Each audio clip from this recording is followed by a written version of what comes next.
everybody, what's good?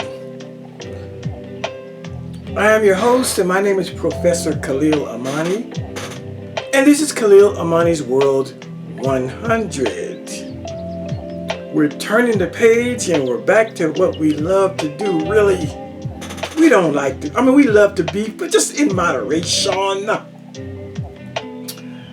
We're back. I want to talk about marriage and divorce. That's right. I'm so excited right now. It's a Friday. I got the whole entire house to myself. My beautiful and lovely wife that you all call Miss Wanda. She's on a road trip right now as we speak to Phoenix, Arizona with her sister who lives in Phoenix, Arizona.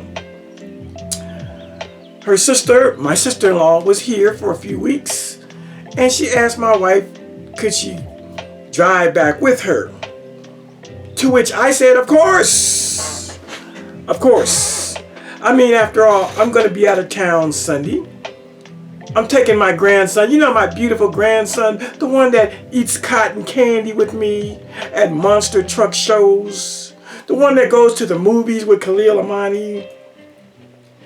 He's here in Denver, but he lives in Atlanta, Georgia. He's been here for a week with his father. And Sunday he has to go back to Atlanta. And my daughter asked me if I could fly him back. I'm retired. I ain't got shit to do. I said, of course. I'll fly him back. I can see both of my daughters. I can see my other granddaughter. I can see my nephew. And I can see my best friend. So, of course, I'm going to go back. I'm only going to be there Sunday, Monday, and fly back Tuesday. So it's going to be a quick trip. But I'm going to get it in. Oh, I'm going to get it in. My wife won't be back till next Thursday. So I got a full day ahead of me. I've already been out to the post office. I already went and got my money for the week. I've done a few things. Talked to the United States Marshal Service this morning. Like this. I've done a few things. So I'm up and I figure I'll do a nice little video before I go to the casino this afternoon. Oh yeah. I'm not going up there so much to gamble. I'm going up there because I'm going to drive my car and drop the top, or as the rapper Nas would say, I'm going to let the titties out. And I'm going to have a nice drive up there. I'm going to spend a few dollars. I'm going to gamble a little bit. But it's about the ride and the music. I will do a video on that so you can enjoy the ride with me. And then later this evening, one of my ex-co-workers and a real good friend of mine, Carlotta, is having a birthday party at one of the local clubs here in Denver. So I will be going there. I'll probably ride my scooter to that event. I'm going to take my car up the mountains today because I want to drop the top and do some video. I want to take my scooter up the hill, but I'm waiting on these glasses I bought that have a camera on it. I want to be able to put my camera glasses on, hit the button, beep, and record while I'm driving. Because I tried to do it with my phone, and it's kind of awkward. I had it strapped to my chest. I know I should have a GoPro. I should have a GoPro. But I'm lazy. Not cheap, just lazy. About going down. I've gone to Best Buy and checked on a couple of them. I'm just not sure about them yet, so yeah. But I wanted to do a video today before I actually get busy with my life. I wanted to give you all something special. And so, if you've been following my community wall, It's erased. I've scrubbed my community wall. I've scrubbed my community wall of all that negativity. It's no longer there. I went back like 6, 7 months and got rid of most of it. 99.9% of it is gone. We're gonna start out fresh. Some of y'all might think it's boring, but you know there's enough channels on YouTube that specialize in beef. Just go over to the black sector. Hell, go to the conscious community sector. And speaking of the conscious community sector, Brother Sinetter called me about 3 or 4 days ago and has invited me to come and speak on his channel as soon as I want. He wanted me on there yesterday, 3 days ago. But I'm not ready to go on Sinetter's channel yet, but I already have the information. I'm going to talk about something that's gonna rub a lot of folks the wrong way.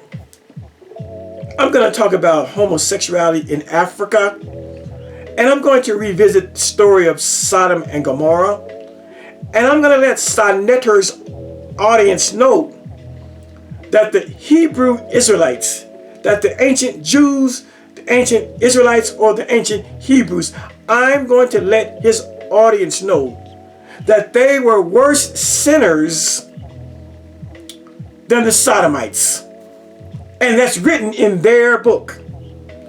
Oh yeah, it's written in the Bible, in the Tanakh, in the book of Ezekiel, that the Israelites were worse sinners than the Sodomites.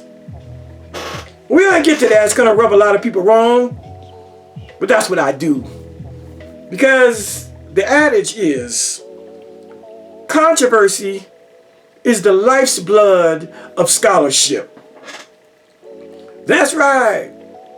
Controversy is the life's blood of scholarship. So I'm going to go on Sinetter's probably maybe the end of next week and blow their minds. There's not going to be no debating. It's going to be a discussion between me and Sinetter, and then I'm out of there. I don't debate with these Negroes. I say what I say, and then Negroes, you go and make your videos to try to debunk what I'm saying. But I am going to prove, where's the book? I'm going to be arguing heavily from, I don't see the book handy. Don't see it handy. There it is. I'm going to be arguing heavily from the work of these two PhDs who went to Africa and studied homosexuality. Because in the conscious community, they would argue that homosexuality is a European white man construct and invention brought to Africa via the missionaries. That's what they would argue. But these two fine European gentlemen, PhD scholars, they say no, no, no, no, no, no. No, no, no. Homosexuality was in Africa 3 millenniums before the white man ever touched the continent. Ooh. Oh yeah, this book is called Boy Wives and Female Husbands, Studies in African Homosexualities. See the title right there? Can you see it? Can you see it? Can you see it? I know it's kind of glossy. But I'll be dealing with this, and I will be deconstructing the notion that Sodom and Gomorrah was destroyed because of homosexuality. And I'm going to go and show that the Sodomites were not greater sinners than the Israelites, that the Israelites were the real sinners. So stay tuned for my wonderful lecture and discussion on Brother Sinetter's channel. I'll let you all know when it comes. All right. Just tell you the stuff that I'm doing. Oh, I got content. I got buku, gobs of content. The thing is, when it comes to content and turning this camera on, I got to be in the mood to talk about those subjects. And I think I'm there now. I'm bored with the previous discussions, so here we are. Here we are. That's right. Middle-aged and elderly men. That's right. 1 second. All right. So I want to talk to you all about I'm about to do a series on the 4 marriages and 4 wives of Khalil Amani. That's right. I have been married 4 times. I'm pretty sure I got it right on my 4th attempt. My 4th salvo at this thing called marriage. But I want to talk to you all about marriage and divorce and dispel some of the bullshit that we think about marriage that's simply based on our Judeo-Christian Islamic upbringing. That's right.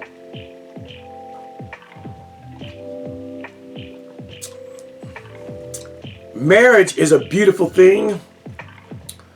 Being in love is a wonderful thing. And when 2 people are in love, whether it's a man and a woman and a woman, or a man and a man, I don't discriminate.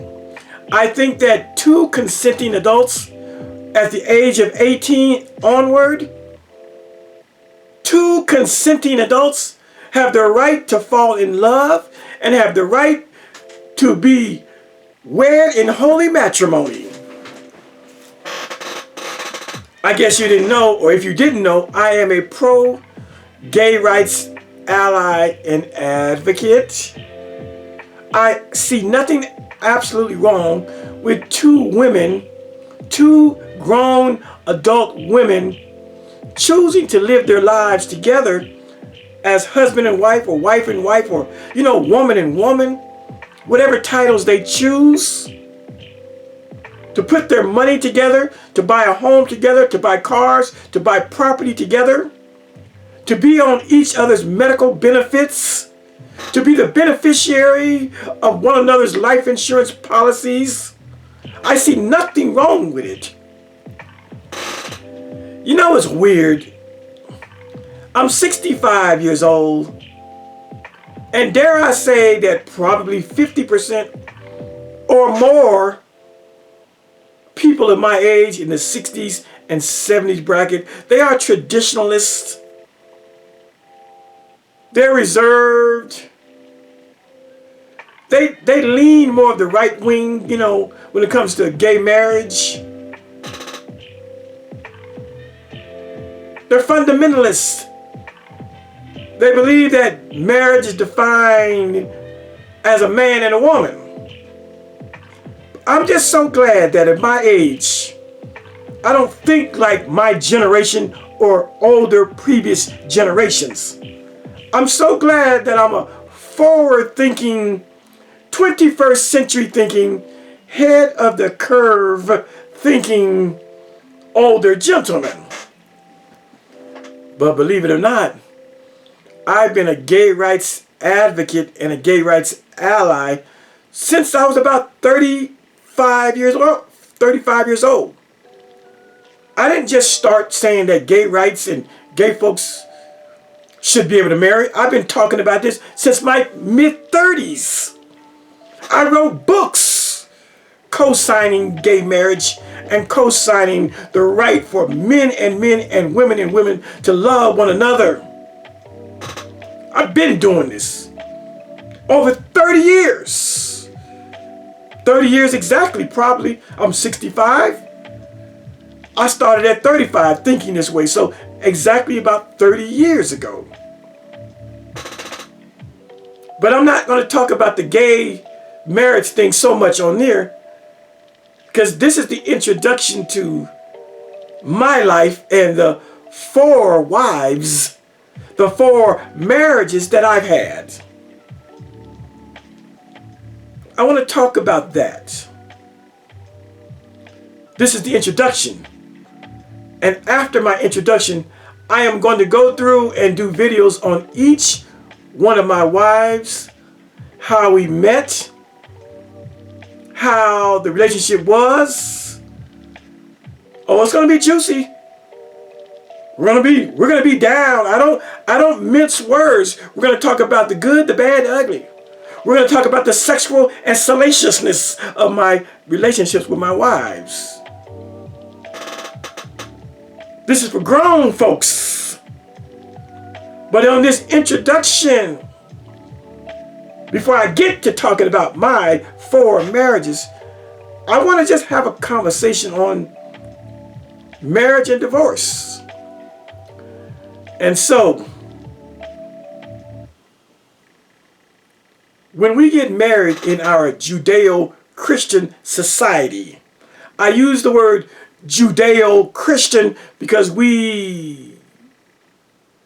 our religio-spiritual mindset is of the Judeo or Jewish Christian combination mumbo-jumbo mindset when it comes to marriage. And what is that? We believe as Americans in monogamy. We believe that one man for one woman. We can expand that now. One man for one man and one woman for one woman. In other words, monogamy. That is the law of the land. That to be married, only 2 people. No polygyny, no polygamy, no polyandry, and all those other gammy words. And honestly, I don't agree with that either. I'm so far left-leaning that I believe that a man can have more than one wife. I also believe that a woman can have more than one husband. That's not the law of the land yet. But when it comes to adults and love and unions and sex, I don't see why there is a law against people who claim they want to spend the rest of their lives together. Whether it's 1, whether it's 2, 3, or more. But that's another conversation. But in our Judeo-Christian society, we have rules that govern marriage and divorce. And when we get married, when we take our marriage vows, one of the things we like to say in the marriage vows is, "To death do us part." That when we marry, when we take the oath of marriage and the vows of marriage, that it's a lifetime sentence. That marriage is forever.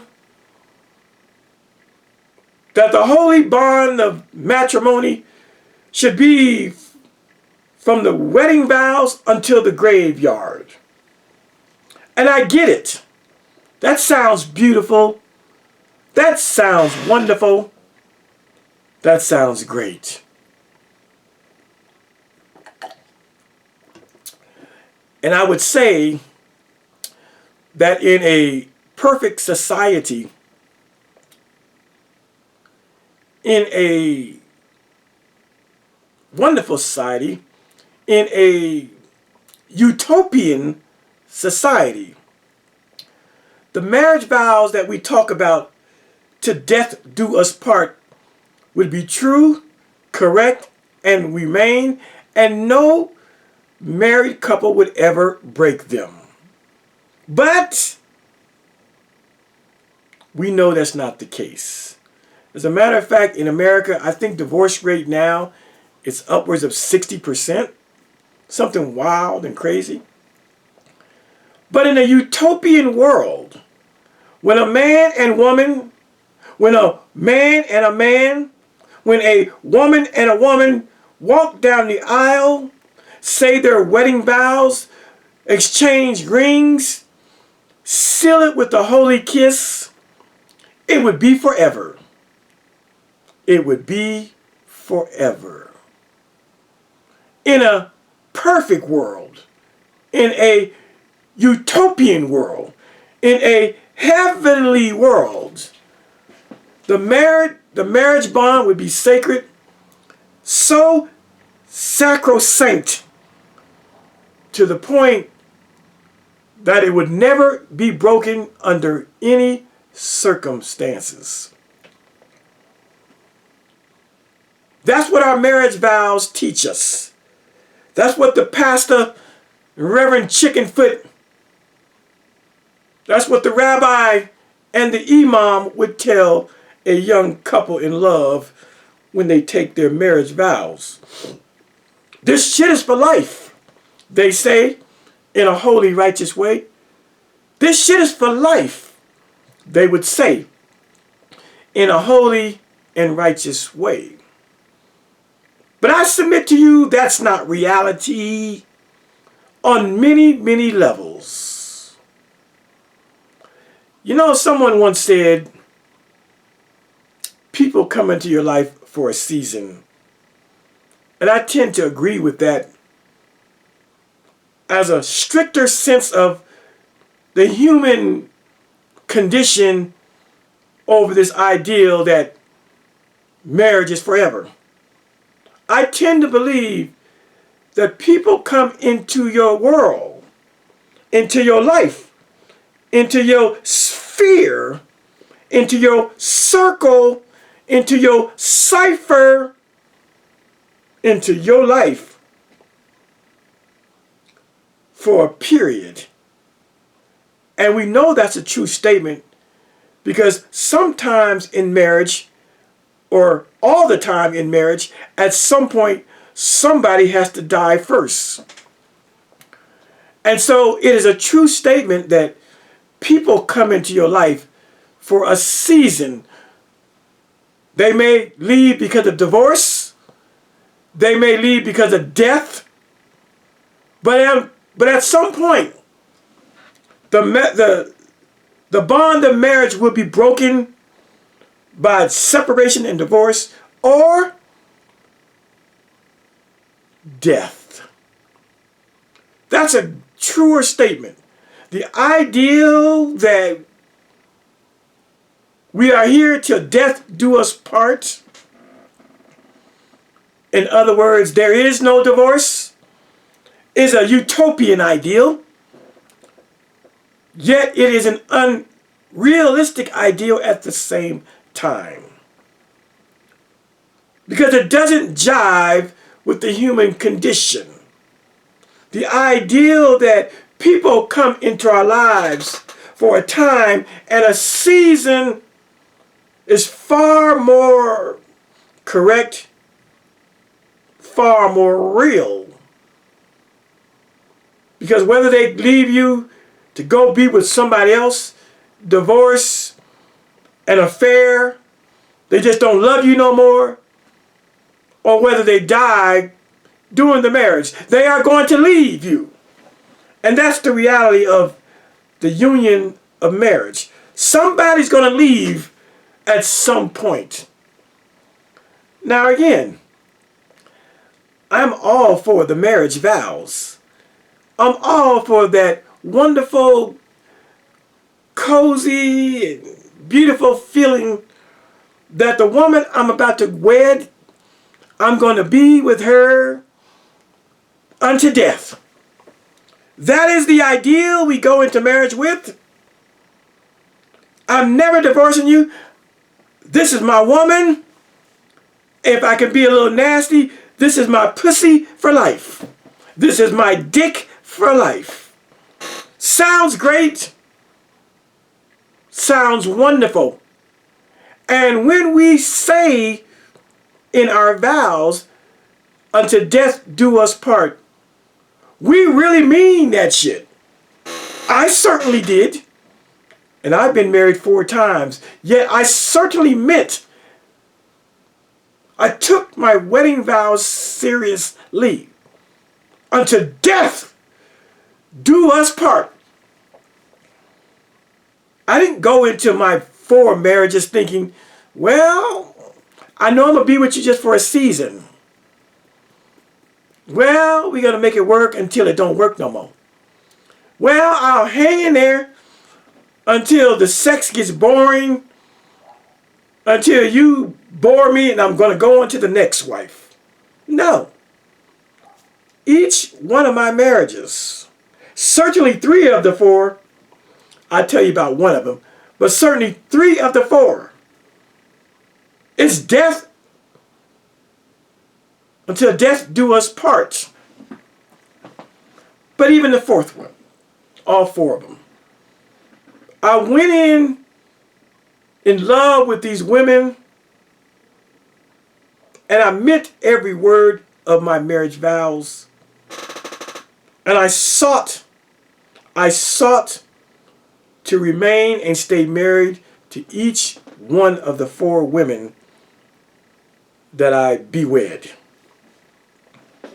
But I want to have this conversation because some people would look at Khalil Amani and others, especially like movie stars who get married 4 and 5 and 7 times. Who was that? Elizabeth Taylor? I think she was married like 9 times, whatever. And they want to shame us. They want to shame us because marriage 1 didn't work, and marriage 2 didn't work, and marriage 3 didn't work. They want to shame us. But let me tell you what it says about the man or the woman that would marry and divorce, marry and divorce, marry and divorce, and marry a 4th time. You know what it says about a fella like me? And I always tell people, I'm really not the marrying type. I'm really not. When I was single, I loved being single. I loved being able to leave my apartment and go out to a club and come home when I got ready to come home, or not come home, spend the night at a young lady's house. I loved it. I loved being able to come and go as I please, sleep in as late as I want, wake up, and if I don't want to do any housework, I don't do any housework. No one's giving me honeydews. You know what honeydews are, right? Honey, do this. Honey, do that. Don't get it wrong. I love being married now. But in my 20s and 30s, into my 40s, singleness was the shit. But do you know what it says about a man like me that would marry 4 times? Because you know, people say, you've been married 4 times? Oh my God, you finally got it right? Wow, what's going on with that? You can't keep a marriage? They get judgmental. They get judgmental. But let me say this about me. For me, being married 4 times, let me say what it means for me. What it means for me is that after I married my first wife and we divorced, I was not bitter to the point of saying, fuck marriage, fuck women. Because there are a lot of men, after that first marriage, they are jaded. They on some fuck marriage. They on some fuck women. They are beaten down by the loss of their wives. They are bitter, and they remain bitter for the rest of their lives. You know what I say about a person, man or woman, who divorces and they can never find love in their heart again to the point of wanting to marry a second time. You know what I say? I say they are being controlled. I say they are being ruled by the wife or husband, ex-wife, ex-husband that they divorced. That's what I say. Anytime a man divorces a woman, anytime a woman divorces a man, anytime a man divorces a man, anytime a woman divorces a woman, and one of those parties takes on the mindset of fuck marriage, fuck falling in love, fuck commitment, fuck they twain become one, fuck the bond of marriage, when they have that mindset after a bitter divorce, I say that they are being controlled by their past relationship. That's why they say, you know, when you date, don't bring your baggage from your past relationship. When you divorce and you have the mindset where your heart will be closed off, sealed shut, lock and pad, combination destroyed. I'm never going to be open for the possibility of love and marriage again because my marriage went crazy. I'm going to be a bitter Betty, a bitter Bob. I'm not letting another man or another woman get my heart to the point of me saying, I want to marry this person and spend the rest of my life with them. I'm not going to do it. Once is enough. And I know a lot of people that feel that way. Their marriage failed and they have resided to be single for the rest of their lives. Now, I got no problem with people that do that because we have the right as grown adults. We have freedom, free will, and the choice to open our hearts up for another possibility of love, or to stay jaded, to stay negative, to keep the lock and key on their heart and say, oh no, I'll date, I'll fucking suck, I'll get close to a woman, but I'm not moving in with a woman, and ain't no woman or man moving in with me, and that whole marriage thing is out the door. There are people who say that after one failed marriage. And they remain a prisoner of their ex-wife, of their ex-husband. They remain a prisoner of the past. They remain incarcerated when it comes to love and the beauty of oneness that two adults can have when they put themselves and join on to one another. They remain in bondage to the person they divorced. That's a fact. They remain fully enslaved, mentally enslaved by a bad marriage. So much so that they can never open up the wellspring of love that's innately inside of them and share that bond of love with another person. That's what happens when some people get married and the marriage goes bad after the first marriage. Oh, I got plenty of time. Checking my time.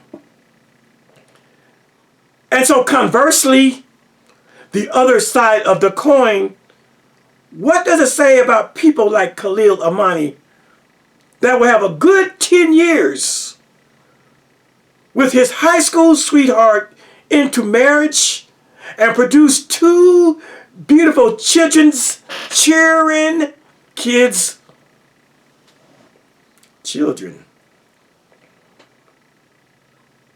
and life happens after that.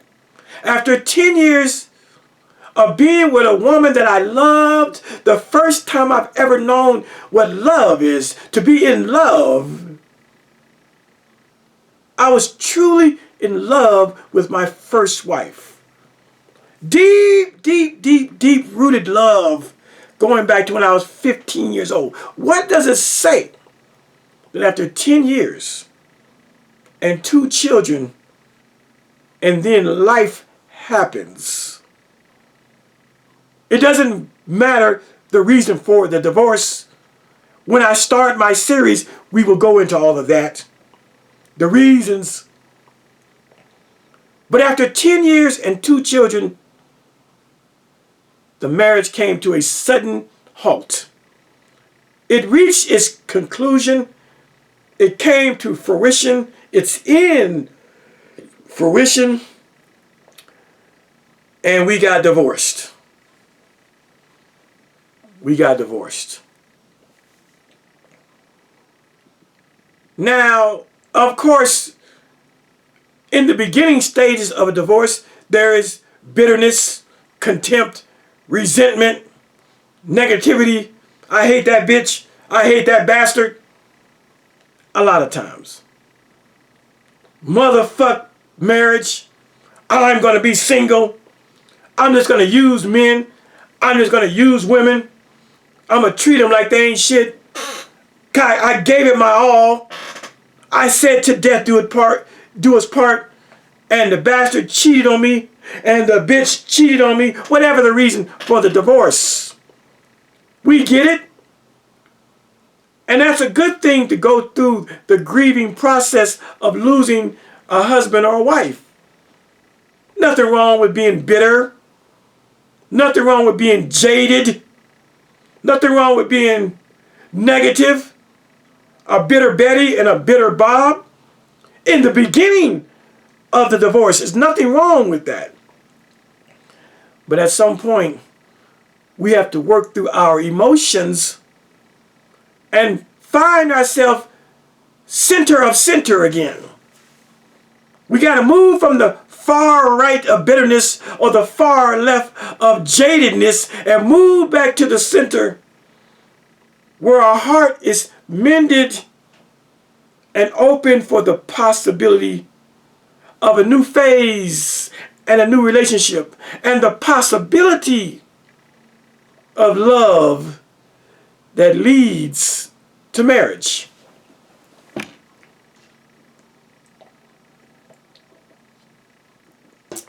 That's right. It might take 6 months. Might take a year, 2 years, 3, 4, 5, 6 years. Sometimes it takes years to center one's emotions about a bad marriage. Sometimes it takes years. But the goal is to find yourself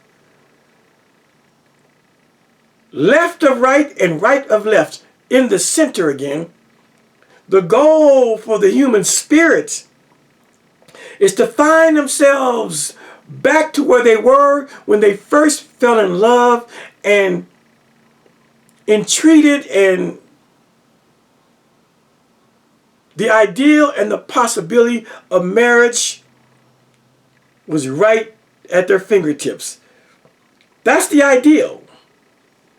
Now, granted, again, when someone marries and divorces, and if they choose never to marry again, that's a fine thing. As long as it's rooted in, I'm not bitter, I'm not mad, I'm not jaded, I'm not negative. I simply want to spend the rest of my life loving me. I got no problem with that. If you divorce and you get past the emotionalism of the breakup and the divorce, the hatred, the mean-spiritedness, the negativity, the fuck that bitch, the fuck that bastard, you get past all of those types of negative emotions, and you realize that you just want to spend the rest of your life as a single man, as a single woman, with no bitterness toward the ex-wife or the ex-husband. I got no problem with that. That's a beautiful thing. Have at it. Have at it. What I'm talking about is the person that divorces and they remain jaded against marriage because of their past relationship. They remain negative. That their mind is still locked up on what happened to them and their former marriage. And because they can't get past, because they can't move on, they stay single, not for themselves, but for the past marriage. That's who I'm talking to. And that's why I say, if you divorce and you remain divorced, and you have that hatred and that negativity and that mean-spiritedness and that jadedness about marriage in your heart, you remain a prisoner of your ex-wife, of your ex-husband, of your ex-marriage. You are forever a prisoner of what someone did to you. And so I say to people, if you want to be done with somebody, if you really want to be done with them, no marriage, and you want to be done, and you want to move on, then you have to find it in your heart, in your spirit, in your mind and soul. That place wherein forgiveness and the possibility of love rest. When you get to that point where you can look at the ex-wife, where you can look at the ex-husband and smile and say, hey, how you doing? And you feel no bitterness. You're not jaded. You're not negative. They were just a person that you once loved and no more. They just took up space for a limited time in your life. But they are no more. And there's no more anger and no more bitterness toward them. When you get to that place and you realize that your heart, mind, and soul is open for the possibility of a new love, of a new relationship, of a new marriage, then you have been set free from the past. And so I've always thought like this. This is not old wisdom for Khalil Amani. This is the way I've thought since I was in my late 20s. I am not going to let one bad relationship that wasn't always bad. I am not going to let my past, my first marriage, make me so jaded that I never have other children from other women, or that I never enter the holy matrimony of marriage because of what happened with wife number one. Oh no! I want to be so done with wife number one that I refuse to stew in what happened between me and her to the point where I can never do it again. She's not going to rule my soul and my mind and my thoughts, so much so that from that first marriage, I never give love and marriage a second chance. Oh, hell no. She's not going to rule my mind. That's how I think. And so, as it would turn out, I would end up marrying 4 times. My first marriage was 10 years. My second marriage was 10 years. My third marriage was about 2 years. And my fourth and present and final marriage, we're at 23 years. And so what my life shows when it comes to marriage is that you can get it right. What it shows is that everybody ain't meant to get it right the first time. I have a younger brother. He got it right the first time. He's been married like 35 years. The woman he has now is the only woman I've ever known him to be with. Some get it right and some don't get it right. Maybe I shouldn't even use the words right and wrong. Maybe I shouldn't even use those words. Maybe I should say, some find love that lasts to the graveyard, and some of us find love that lasts for a season. I think that's better. I don't think you can say got it right or got it wrong. Because when my heart said it was right with marriage number one, it was right.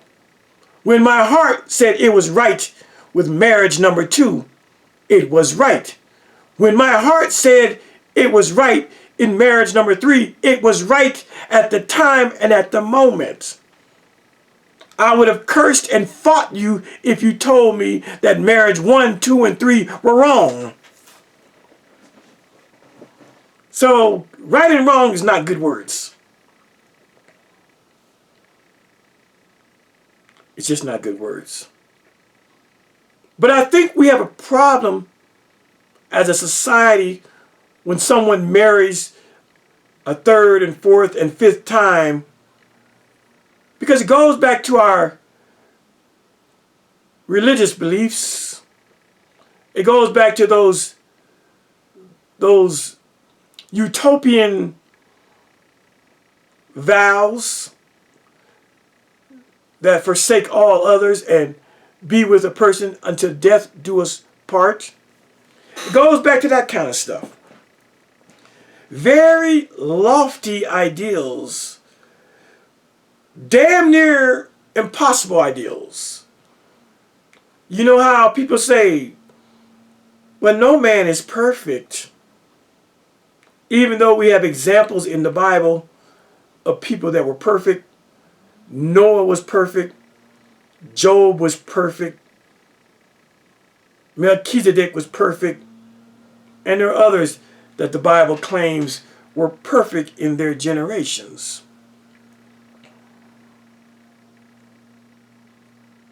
The book of Matthew, chapter 5, verse 48, Jesus says, as the Father which is in heaven is perfect, be ye also perfect like the Father in heaven. Jesus commands us to be perfect. Those are lofty ideals. Those are damn near unattainable ideals.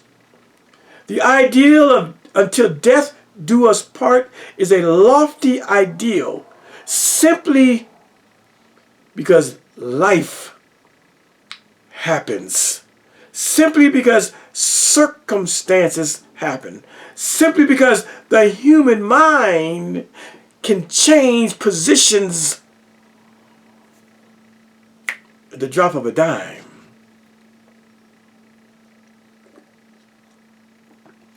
Not to mention the other intangibles like a husband or wife cheating on their partner. Not to mention the other intangibles like a husband or wife just simply realizing that they're not in love with their husband and wife any longer. Something in their brain, in the chemical process of the brain says, I'm not in love with my husband. I'm not in love with my wife any longer. It's beyond them. It's nothing they can do about it. The brain has its own internal mechanisms that respond to love and hate. And when that part of your brain shuts off its love button, there's nothing you can do. Oh, we're going to go to marriage counseling and we're going to figure it out. Go on to marriage counsel. But if one of those people is absolutely out of love, does not love their mate any longer, nothing marriage counseling can do. It can only make the process for divorce last a little longer. It's like a Band-Aid, but in time and with time, the person that's not in love is going to have that I can't do this no more moment. And so as I'm going to close this out, but I want it to be understood that to death do us part is idealistic. It's utopian. But it's not real. It's simply not real. There are many intangibles that make a marriage go to shit. I said cheating. I said somebody just mentally falls out of love. And then there's another big one. Physical and verbal and mental abuse. A husband that beats up his wife. He don't want a divorce. Oh, he doesn't want a divorce. He wants his wife to take and carry the burden of getting her ass kicked at random times of the relationship. He don't want a divorce. He really is in this shit to death do us part. But in the death do us part, he flipped the script and now he's beating his wife for the smallest of infractions. And then reminding her of her wedding vows to death do us part. That's why, although it's a utopian ideal to stay married forever, it's not realistic because life happens. Shit happens. People cheat in marriages. People simply fall out of love mentally in marriages. People become mentally abusive in marriages. People become verbally abusive in marriages. People become sexually abusive in marriages. People become physically abusive in marriages. And when these things rise and show their ugly head, the marriage vows have got to be amended. There needs to be an addendum to the marriage vows. To death do us part, as long as you don't beat me, cheat on me, or mentally fall out of love with me. And all that stuff. And so I say to people, there's nothing wrong with giving it a second or third go at it. A fourth time. There's nothing wrong with being married 10 times. The fact that someone can be married more than once, it shows that they are not stuck in the past. It shows that they have opened their heart to accept another type of love. It shows they are not jaded. It shows that they are a free spirit, willing and capable of starting afresh and anew. I used to have some type of, I was a little embarrassed to say I was married 4 times. I used to, because if you say you're married 4 times, most people, they want an explanation. They go, really? They want you to follow up and, kind of give them an overview of what, of the 4 marriages. And I really don't mind doing that either. But I say to you people that are on your second marriage or second divorce, it's okay to try a third, a fourth, a fifth, however many times. If your heart is open and willing to experience love with another human being, go for it. Because the saying is most true. People come in and out of our lives, some of them for a season, And all of us are in each other's lives for a season. Even the person or the couple that marries and stays together for 40 years. It's just a season because somebody ultimately is going to die and somebody's going to be widowed or widowered and left in a big house by themselves. And maybe they will start over and find another love, or maybe they will live out the rest of their days single and in solitude. But it is an absolute truism. I say it's an absolute truism that all of us, every last one of us, are in our lives or others' lives or people in your life for a season. That season might last a month, it might last a year, 10 years, it might last 50 years, but it's just a season because ultimately we all go back to the source. That is the grave and death. And so this is the introduction.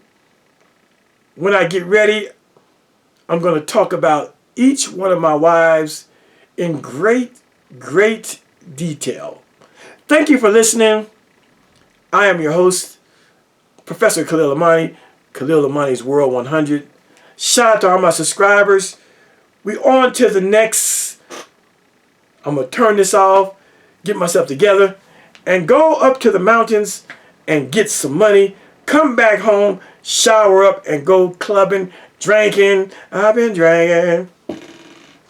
I'm gonna get it in. Don't be feeling some kind of way if you have to marry more than once or twice or 3 times. Because ultimately, everybody is in your life for a season. Got it? We'll talk to you soon. Khalil Amani, we out here. Bye.